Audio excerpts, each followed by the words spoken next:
在很小的时候就想学越剧，但是家里人却很反对，觉得很清贫又很冷门，还要吃苦。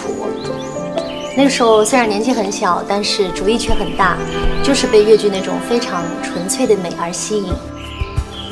后来我很幸运，我进入了小百花越剧团。一年当中，或许有300多天都是和团里的姐妹们一起度过，就像拧成了一股绳。我们都很相信一件事情，只要有一束光打在我们的身上，就必须要让角色发光。每次在演出结束以后，我都会收到长长的剧评。有观众说，祝英台的殉情是一种面对失去的自我成全，而在陈三两的身上，他们又看到了一位女性最大的原则感。老板娘金镶玉则被认为是对女性自由意识最鲜明的呈现。我想要传递的，观众们都读懂了。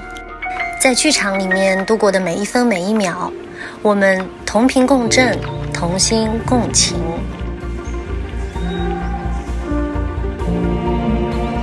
越剧的剧目呢，大多从女性的经验和视角切入。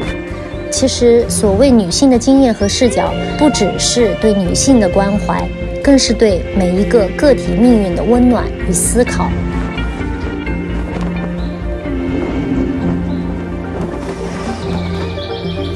回看百年越剧，走红的背后是一代代前辈女性艺术家们满腔热忱的接力与坚守。